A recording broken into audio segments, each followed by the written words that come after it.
हाँ, तो आज मेरे छात्रों आज स्टार्ट करेंगे। कल छोड़ा था जहाँ से सॉलिड स्टेट के बारे में ही बता रहे हैं आपको। कल आपको बताया था कि जो क्रिस्टल होते हैं उनमें कौन कौन से डिफेक्ट्स होते हैं। एक बताया था आपको स्टैचियोमेट्रिक डिफेक्ट्स और दूसरा बताया था नॉन स्टैचियोमेट्रिक डिफेक्ट्स। स्टैचियोमेट्रिक डिफेक्ट्स आपको बताया था कि दो प्रकार का होता है, एक फ्रैंकल डिफेक्ट्स और एक होता है शॉर्ट की डिफेक्ट्स, जिसमें ऐसे दो जिसमें क्रिस्टल की स्टैचियोमेट्री बनी रहती है। दूसरा जो आ जाता है उसको कहते हैं हम नॉन स्टैचियोमेट्रिक डिफेक्ट्स, या इसको कहते हैं और स्टैचियोमेट्रिक दोष। इसमें क्या होता है कि जब क्रिस्टल में उपस्थित दोष के कारण धनायन और ऋणायनों की संख्या का अनुपात परिवर्तित होता है, तो ऐसे दोष को नॉन स्टैचियोमेट्रिक डिफेक्ट्स कहते हैं। और मैंने कल आपको बताया था कि जो आयन होते हैं हम उसको A+ और B- से इसको डिनोट करते हैं। यदि किसी कारण से इसकी जो जालक अवस्था होती है, इसमें जो धनायन या ऋणायन में से कोई भी आयन या तो कम होता है या फिर अधिक होता है, इनकी संख्या परिवर्तित होती है, समान नहीं रहती है जालक अवस्था में, तो ऐसे दोष को हम क्या कहते हैं, अस्टैचियोमेट्रिक दोष कहते हैं। और ऐसे आयनों को या इस प्रकार के यौगिकों को बर्थोलाइड यौगिक कहते हैं। बर्थोलाइड कंपाउंड या बर्थोलाइड यौगिक हम इनको कहते हैं। ये मुख्य रूप से जो स्टैचियोमेट्रिक डिफेक्ट्स होता है, ये मुख्य रूप से 3 प्रकार का होता है। कल भी आपको मैंने बताया था। पहला आता है ऋणायन रिक्तियों के कारण धातु अधिकता दोष, जिसको metal excess defect due to anion vacancies. दूसरा आता है अंतराकाशी धनायनों के कारण धातु अधिकता दोष, metal excess defects due to interstitial cations.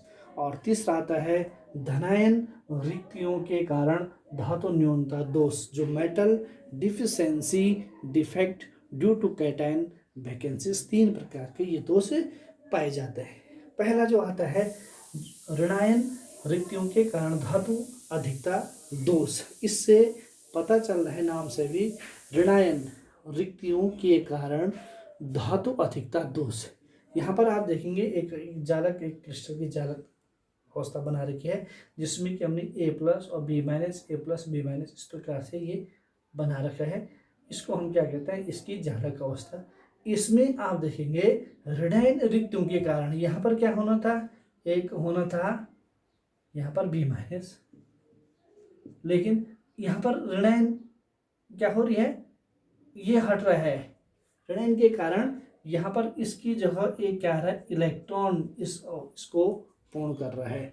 N electron occupied the hole created due to the missing of anion. Anion एक मिसिंग क्या हो रहा है, एनायन मिस हो रखा है। इस प्रकार के दोष को उसको फिलअप कौन कर रहा है, इलेक्ट्रॉन उसको फिलअप कर रहा है, ताकि उसकी जो हम कह सकते हैं जो क्रिस्टल की जालक अवस्था जो होती है वो बनी रह सके।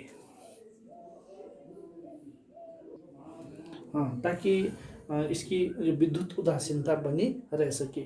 यहाँ पर जो आप देख रहे होंगे इस प्रकार के दोष में जो धातु की जो जालक अवस्था है वहाँ से एक ऋणायन हट रखा है। ऋणायन कम होने के कारण उसकी जगह पे जो छिद्र बन रहा है, जो होल बन रहा है, उसको पूर्ण करने के लिए एक इलेक्ट्रॉन का वहाँ पर क्या हो रहा है, प्रवेश हो रहा है। और इस प्रकार से इलेक्ट्रॉन समावेशित हो जाता है, ताकि जो क्रिस्टल होता है उसकी विद्युत उदासीनता बनी रह सके। इस प्रकार के दोष को हम क्या कहते हैं, ऋणायन रिक्तियों के कारण धातु अधिकता दोष, और इसको हम नॉन स्टैचियोमेट्रिक डिफेक्ट्स कहते हैं। अब यहाँ पर एक और चीज़ आता है, जो इलेक्ट्रॉन के कारण यहाँ पर जो रिक्तिका थी और ये भर जाती है। इस प्रकार से जो इलेक्ट्रॉन जो हम कह सकते हैं ये प्रवेश करता है, और यहाँ पर ऐसे केंद्रों को हम क्या कहते हैं, एफ केंद्र कहते हैं। एफ केंद्र या एफ सेंटर्स हम इसको कहते हैं। और इस इलेक्ट्रॉन के कारण इस जो क्रिस्टल होता है इसमें थोड़ा सा रंग परिवर्तित हो जाता है, रंग आ जाता है, रंग कलर जो होता है चेंज, इसलिए हम इनको क्या कहते हैं, ऐसे केंद्र, इसको हम कलर केंद्र भी कहते हैं, रंग केंद्र भी हम इनको कहते हैं। इसके उदाहरण है जैसे KCl में और इसके कारण क्या हो जाता है, की सेल का जो होता है वो कलर चेंज होता है, बैंगनी रंग का वो दिखाई देता है। दूसरा जो आता है दोष नॉन स्टैचियोमेट्रिक में, वो होता है metal excess defect due to the interstitial cations, अंतराकाशी धनायनों के कारण धातु अधिकता दोष। यहाँ पर आप देखेंगे तो इसमें क्या होती है, जो जालक अवस्था होती है, जालक अवस्था में हम इनको बता रहे हैं एक कैटायन और एनायनों के माध्यम से इसको डिनोट कर रहे हैं। क्या होता है, धातु अधिकता, एक जो कैटायन होता है एक्स्ट्रा कैटायन, वो कहाँ आ रहा है, इस जालक अवस्था के अंतरकाशी स्थान। अंतरकाशी स्थान किसे कहते हैं, जो जालक अवस्था होती है ना इनके बीच वाले स्थान में, जैसे माना ये बीच वाला स्थान, ये क्या कहलाएगा, अंतरकाशी स्थान कहलाएगा। इसमें एक धनायन की अधिकता हो जाती है, extra cations present in an interstitial sites. और इसको इस क्रिस्टल की, इस धातु का जो क्रिस्टल है, इस क्रिस्टल की जालक की विद्युत उदासीनता को बनाए रखने के लिए यहाँ पर उतनी ही संख्या में इलेक्ट्रॉन क्या हो जाते हैं, अंतरकाशी स्थान में समावेशित हो जाते हैं। और electron present in an interstitial site, electron क्या हो रहे हैं उतने प्रेजेंट ताकि उसकी विद्युत उदासीनता बनी रह सके।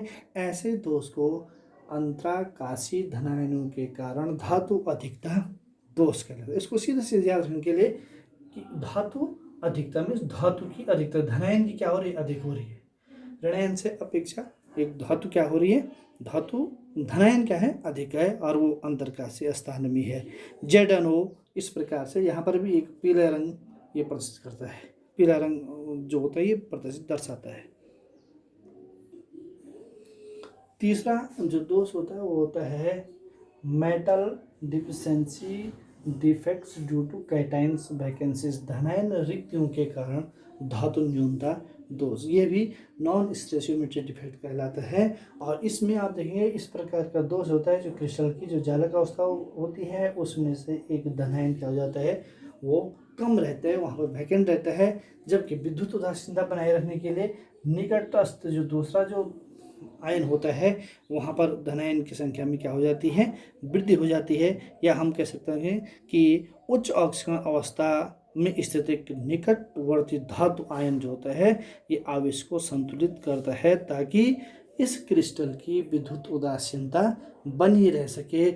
इस प्रकार के दोष को धनायन रिक्तियों के कारण धातु न्यूनता दोष, न्यूनता यहाँ से पता चला है कि धनायन की एक है कमी हो रही है। भले ही विद्युत उदासीनता बनाए रखने के लिए ये ऑक्सीकरण अवस्था, दूसरे हम कह सकते हैं कि जो दूसरा जो आयन होता है निकटस्थ जो धातु आयन होता है उस आवेश को क्या कर देता है, ये संतुलित कर देता है। इस प्रकार से हम इसको क्या कहते हैं, धनायन रिक्तियों के कारण धातु न्यूनता दोष कहते हैं। उदाहरण FeO, FeS, NiO आदि में जो होता है इस प्रकार का दोष पाया जाता है। इन सभी को हम क्या कहते हैं, बिंदु दोष कहते हैं। यहाँ तक जितने भी हैं इनको हम सभी नॉन स्टेशियोमेट्रिक या स्टेशियोमेट्रिक जो डिफेक्ट्स होते हैं इनको हम कहते हैं पॉइंट डिफेक्ट्स या बिंदु दोष कहते हैं। जबकि जो दूसरा आता है वो आता है जालक दोष, या जिसको हम क्या कहते हैं, लैटिस डिफेक्ट्स कहते हैं। जब जालक में कुछ विशिष्ट सूक्ष्मदर्शी रूप से जो छोटे क्षेत्र होते हैं, इनकी आवर्ती जो व्यवस्था होती है, छोटे क्षेत्रों की जो आवर्ती व्यवस्था, इनमें विचलन होता है, तो ऐसे दोष को क्या कहते हैं, जालक दोष कहते हैं। और ये भी मुख्य रूप से दो प्रकार का होता है। एक तो होता है लाइन डिफेक्ट्स, जिसको हम क्या कहते हैं, रेखा दोष कहते हैं। रेखा दोष क्या होता है, जो परमाणविक जालक की आवर्तता जो होती है वो आवर्तता क्रिस्टल की कुछ विशिष्ट दिशाओं में विचलित होती है। अर्थात हम ये भी कह सकते हैं कि जो परमाणविक जालक की आवर्तता होती है उसमें कुछ विशिष्ट दिशाओं में थोड़ा बहुत क्या रहता है, विचलन रहता है, बहुत सूक्ष्म मात्रा में। मीन्स वो एक हम कैसे ये भी कह सकते हैं कि जालक की परमाणविक जो आवर्तता होती है, जैसे A के बाद B, B के बाद A, फिर B, फिर B, इस प्रकार से उसमें थोड़ा सा डिसऑर्डर दिखाई देता है। ऐसी दोष को हम क्या कहते हैं, रेखा दोष कहते हैं। थोड़ा दिशा में मीन्स थोड़ा सा विशेष दिशा में हल्का सा विचलन पाया जाता है, इस प्रकार के दोष को रेखा दोष कहते हैं। जबकि दूसरा जो होता है वो होता है समतल। भले ही ज़्यादा इम्पोर्टेंट आपके पास ज़्यादा क्वेश्चन जाता है, फिर भी समतल दोष प्लेन डिफेक्ट किसे कहते हैं? जब परमाणुविक जालकीय जो जालक तल होते हैं उसकी अनुतटीय विचलन, माना ये उसकी क्या है, अलग अलग किसी भी ठोस क्रिस्टल की अलग अलग क्या होती है, तल होते हैं। तो अनुतटीय में थोड़ा सा अंतर होने के कारण इस प्रकार का दोष उत्पन्न होता है, जिससे हम क्या कहते हैं? समतल दोष कहते हैं।